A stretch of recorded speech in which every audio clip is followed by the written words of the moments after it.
Good afternoon. My name is Donna Fiesel, and I'm your host of Donna's Edge Talk Show, where truth matters. Thank you so much for watching the show every day, Monday through Friday from 1 to 3 p.m. Central, as I get to ride home with you in the afternoon. You can find us on the radio, icradio.media. You can find us on television, channel 182 on Charter Communications, Abundance Television, found on Roku, Apple TV, and Amazon Fire. And don't forget the podcast, thenewscasters.com. It's so good to be with you today. Send an email, by the way, and I enjoy receiving your emails. My email address is donna@donnasedge.com. And, we're in spring weather, and we can have some pretty nasty weather right here in the South and all over the United States. So let's go ahead and talk about being weather aware, not just in the South, but everywhere. And so I wanted to thank John for sending this on. John said, you know what? I've been living in Alabama, and it's like the tornado alley. You know what, Joan, you're really right. It really is. And in other parts of the country as well. And so Joan said, I think I'll just move to California. And then she sent another right under that. She said, I think I'll just stick here because they have fires in California. So you're right, Joan. I mean, different sets of circumstances and disaster could be anywhere. So make the most of what you've got and just be prepared and be aware for it. So we're going to talk about weather. We're going to talk about spring weather, spring storms, and that kind of thing. So let's go ahead and listen to this author at onlinewilder.vcu.edu. So this is a good one right here. And I found lots of valuable information on this website. With every approaching spring, people across the United States can expect various types of storms, and it's everywhere. We're having more in New York up north than we've had before. Now, as the weather warms after winter, the likelihood of a range of potential dangerous weather events rise, such as thunderstorms, rainstorms, floods, tornadoes, dust storms, and firestorms. Now, some weather events can even produce or cause other severe weather. For instance, thunderstorms can produce tornadoes. Rainstorms can cause floods. Thunderstorm winds can start dust storms. You ever been in a dust storm before? You can't breathe if you have asthma if you're in one of those.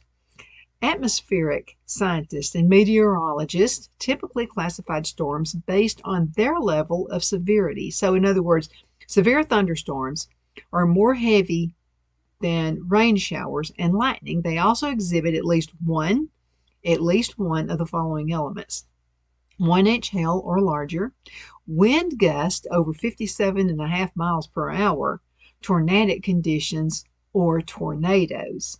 Now, wind speeds determine a tornado's classification, with weak tornadoes gusting at 65 to 110 miles per hour and strong tornadoes gusting with speeds of 111 to 165 miles per hour.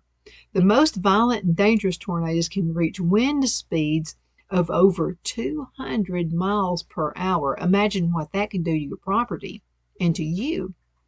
Now, though severe spring weather can occur anywhere in the United States, certain areas are more prone to specific storms than others. For example, dust storms are most commonly occurring in the Southwest. Tornadoes predominantly happen in the Central Plains between the Rocky and Appalachian Mountains. Thunderstorms typically strike most severely in states extending from southern Minnesota to Texas. Additionally, extreme weather in one season can influence the next season's weather. And this is how they come up with this. The NOAA, everybody knows NOAA, the National Water Center recently reported that extreme winter weather in 2023 could cause spring flooding across 44% of the country. This includes the Mississippi River Basin, California's coast, and the upper Midwest, and it happened. The severe weather events can devastate communities, causing death, property destruction, and damage to critical infrastructure. Now, every year, hundreds of people are injured and lose their lives as a result of extreme spring weather, such as flash flooding, tornadoes, and lightning. Families and businesses suffer property damage due to hail and flooding. People can also lose their livelihoods, their homes, when storms and storm winds knock down trees and power lines that damage houses and businesses. Now, here are some statistics underscore some of the most dangers of severe weather. In an average year, 80 people die and over 1,500 people suffer injuries due to tornadoes, according to the National Weather Service. Hazardous weather in 2022 caused $165 billion in property damage, and it resulted in at least 474 lost lives, according to the NOAA reporting. An inch of water in a residential home can result in $25,000 worth of damages, according to the Federal Emergency Management Agency, FEMA. Also, a quarter of roads in the United States are at risk of becoming unusable due to flooding, according to First Street Foundation. I want to get some more information about First Street Foundation. Now, what is severe weather preparedness, and why is it important? I remember going to school, and so there would be a threat of tornadoes or thunderstorms, and so we would get inside the hallway and carry books and put them over our heads and just kind of kneel down, put our heads between our legs if we could, and just try to cover our heads as much as possible. And that's what we did. So let's talk about being prepared. Now, severe weather becomes deadlier when it catches people by surprise.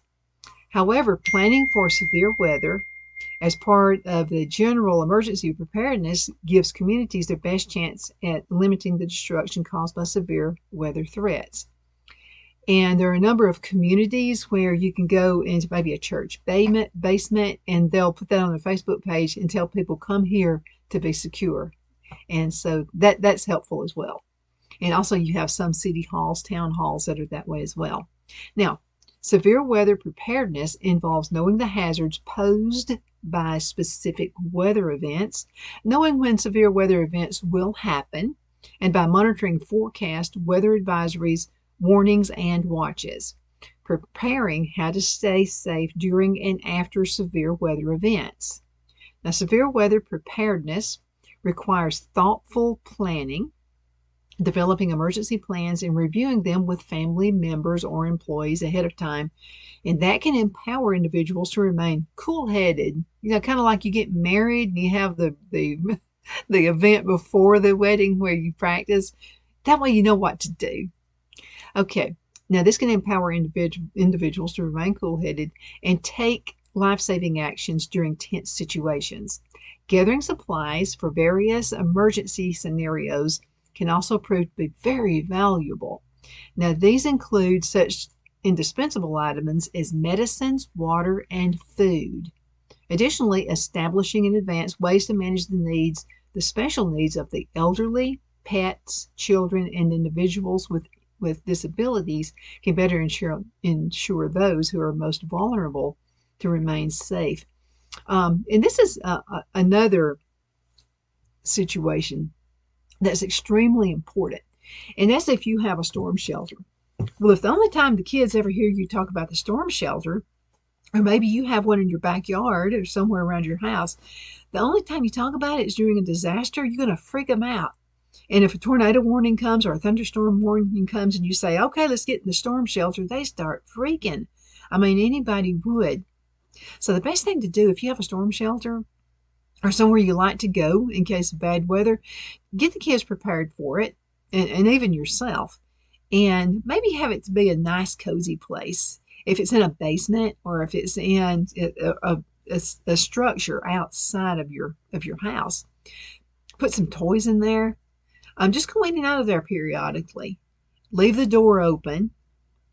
And then if something like this really does happen and you have tornado warnings or thunderstorm warnings, it's not such a hard thing to convince the kids to get down there in it. Because I remember I have an aunt who had one. I'd freak every time they mentioned it because they only talked about it during bad times. It just seemed like a dark, dusty, terrible place to be in. So try to make it a little more approachable, but don't make it so approachable where they want to get in and stay in all the time and play in it. You got to be careful of that as well. But let the kids know that it's a safe place. And always call it, it's our safe place. Just do that. Okay, now we've got time for a couple more of these before we go into a commercial break. So let's go ahead and get started.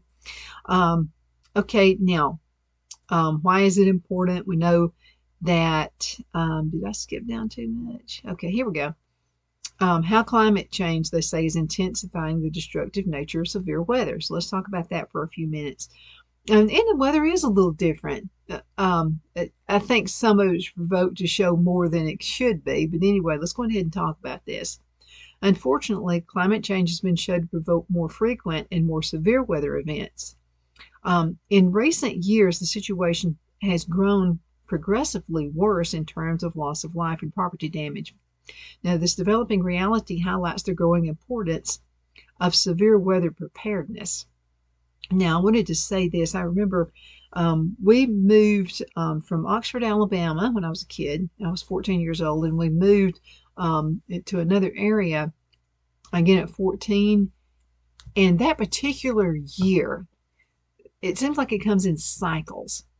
So that particular year, I think it was around 1974 when we moved, and there were tornadoes every day. I mean, it was just constantly throughout the springtime.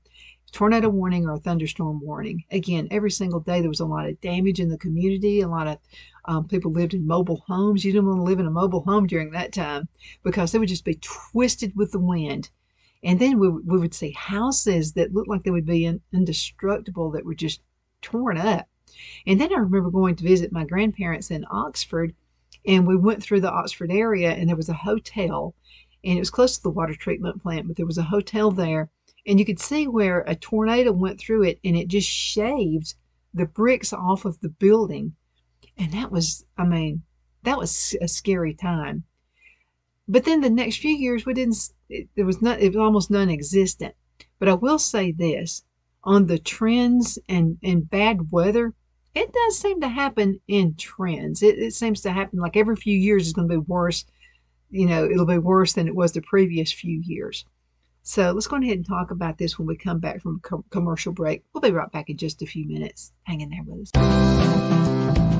Twin City Used Car Sales has been serving drivers in the Northeast Alabama area for years with a quality selection of late model used cars, SUVs, and pickup trucks. On top of our extensive selection and competitive prices, we offer professional auto financing services for used car buyers of all credit levels.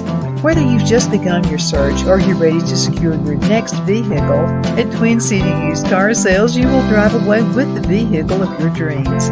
The sales and finance staff at Twin City Used Car Sales looks forward to serving you, and you can apply for financing online before your visit to our used dealership in Gadsden, Alabama. Check us out on the web at twincityusedcars.com or go by our location at 901 First Avenue, Gadsden, Alabama. We sincerely look forward to serving you.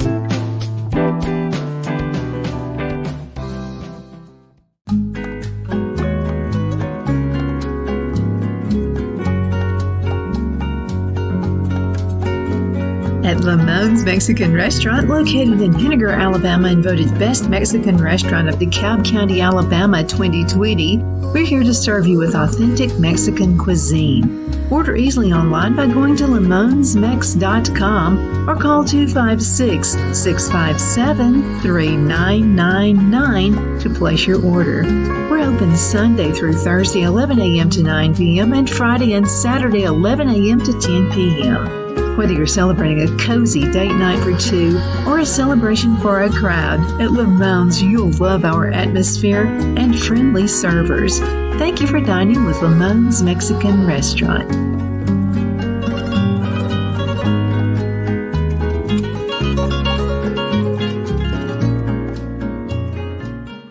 Jeff McCurdy of the McCurdy Law Firm has been a public service of this area for over 10 years. McCurdy, a member of the Henniger City Council, serves as prosecutor for the town of Sylvania and was named public defender for the city of Rainsville. The McCurdy Law Firm is located at 17326 Alabama Highway 75 in Henniger to better represent his Jackson and DeKalb County clients. If you need to be represented by a true public servant with proven success, call Jeff at 256-996-8701 or send a private email to mccurdylawfirm@gmail.com. No representation is made that the legal services performed is greater than the legal services performed by other lawyers.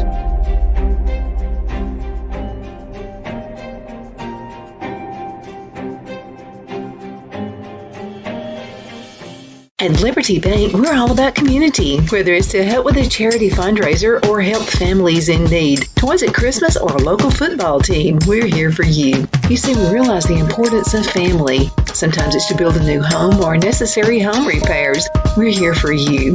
If you like the feel of a small town bank with all the conveniences of a big city bank, we're here to serve you. You will find us at any of our convenient locations in DeKalb, Marshall, Etowah, and Blount counties in North Alabama. You can call and speak with any of our friendly staff at 256-659-2175 or check us out on the web at libertybankal.com. And thank you for your support of our community. Member FDIC Equal Housing Lender.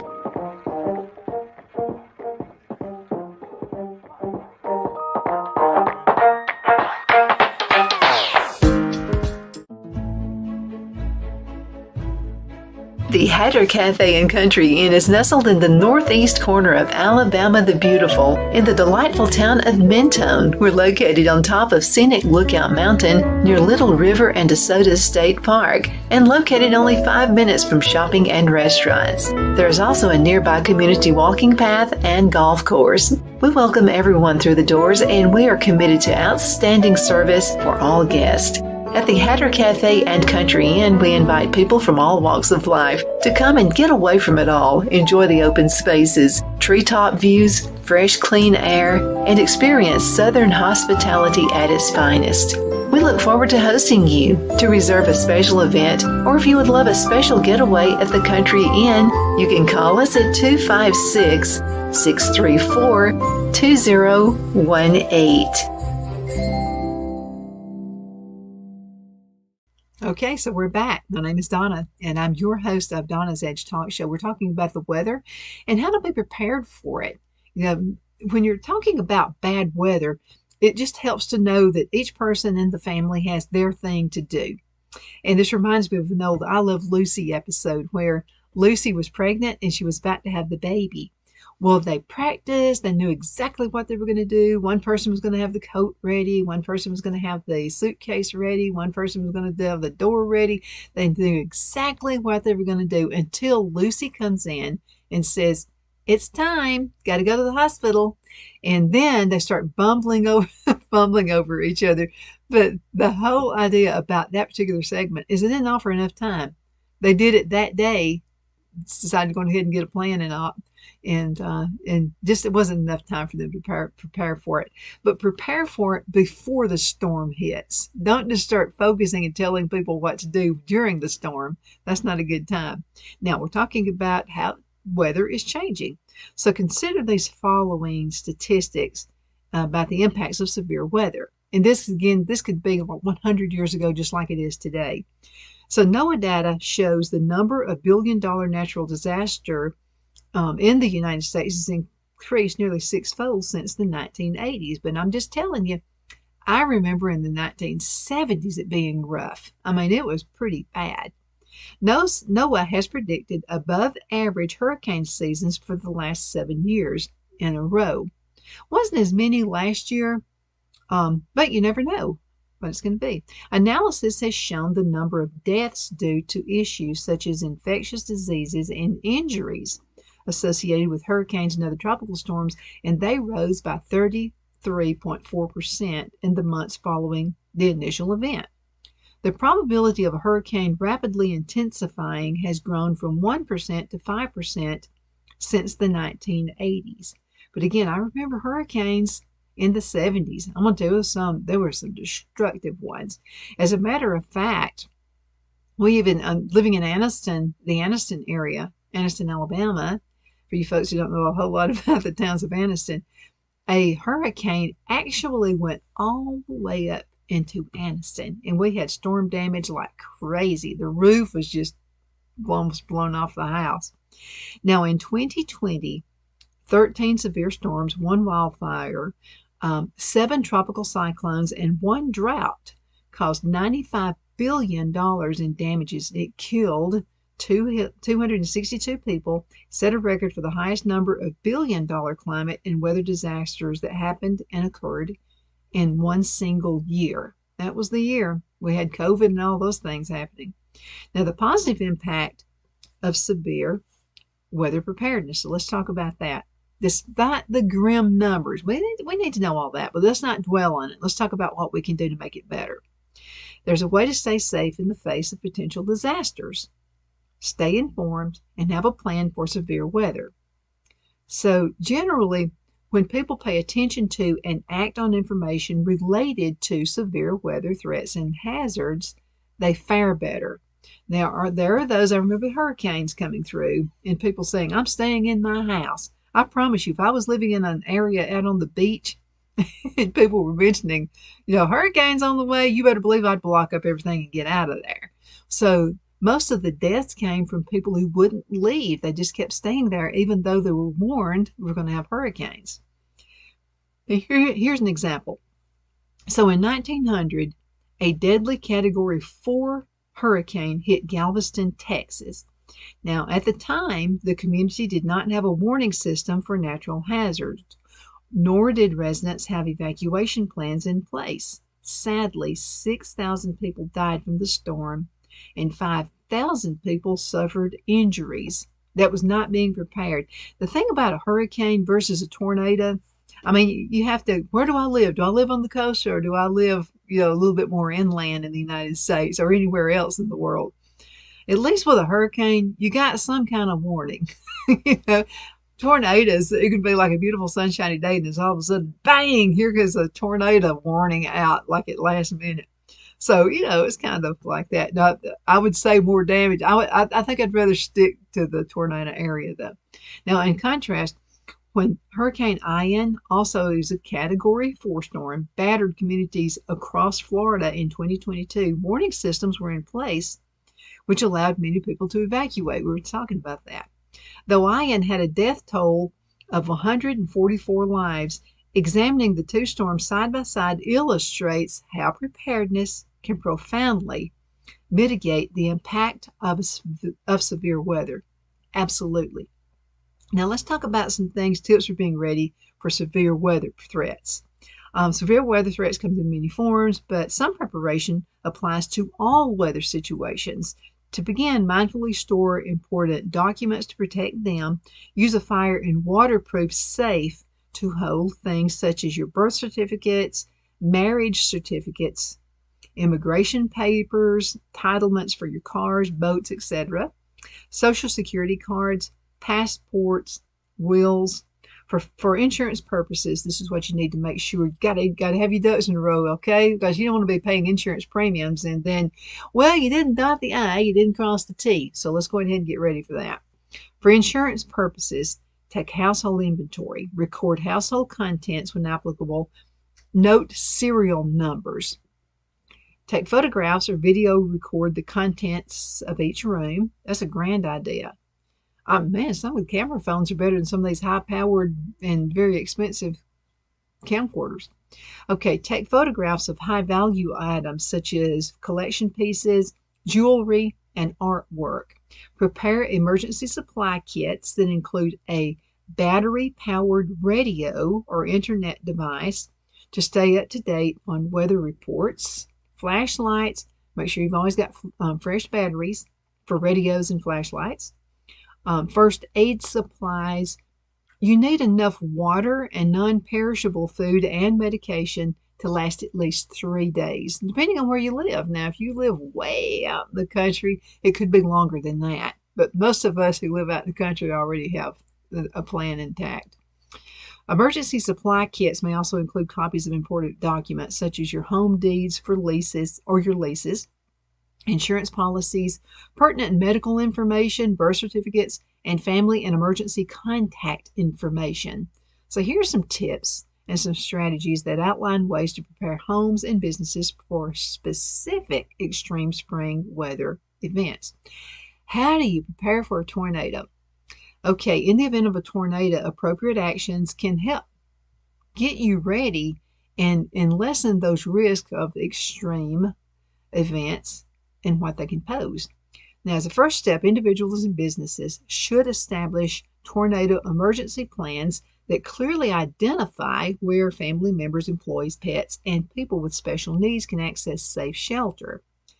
Though no shelters are foolproof against tornadoes, some offer more protection than others. Knowing where to shelter can help protect people from the flying debris. That causes a lot of deaths right there, and injuries during a tornado. Now, when available, seek the following places to wait out a tornado. The basement of a house or building, that's the best option. Also, try to find a room with no windows on the lowest floor, such as the bathroom or a hallway.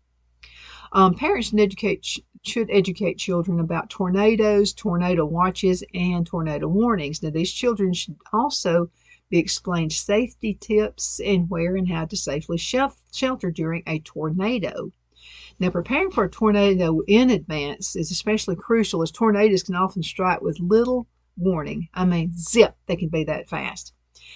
Those living in tornado-prone areas should familiarize themselves with weather signs that may indicate an approaching tornado and take immediate cover if the following signs appear.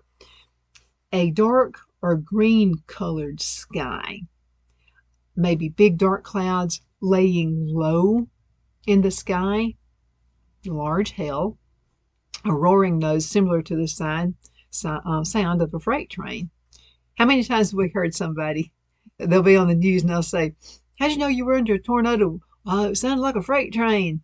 And I'll have to tell you, I've heard the freight train, and it's not a wonderful sound.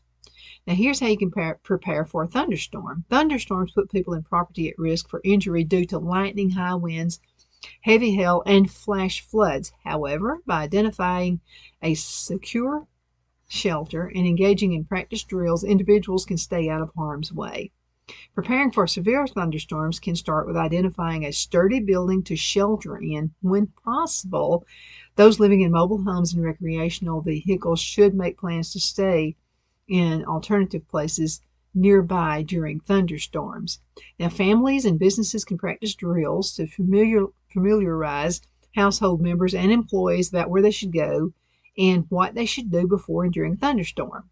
In addition to thunderstorm drills, individuals can benefit from learning emergency skills such as first aid and CPR. Everybody needs to know that.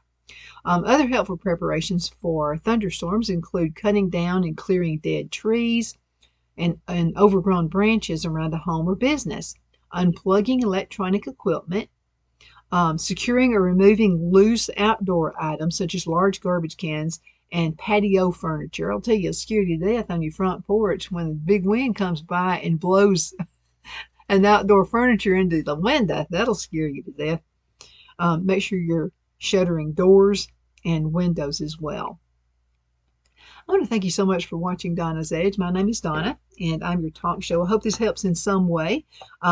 Also, make sure that you have liked such Facebook pages, such as your weather preparedness type Facebook pages and those, because you'll get, as soon as something happens, you'll get an alert within your messaging or on your cell phone. And that's every area in the United States has that. So going ahead and look for the best approach for you. And I would have it to all phones. In other words, we have it not only sent to my phone, but to Phil's phone as well. So just in case I'm out on the road somewhere and he's here and there comes a terrible storm. But thank you so much for watching. Definitely appreciate it. You can find us on television, channel 182 on Charter Communications and Abundance Television, found on Roku, Apple TV, and Amazon Fire. And don't forget to podcast, thenewscasters.com. And please continue to send emails. I definitely appreciate it. Shows you I'm doing something right now. So go ahead and send any suggestions to Donna at donnasedge.com. Take care. Can't wait to see you next time.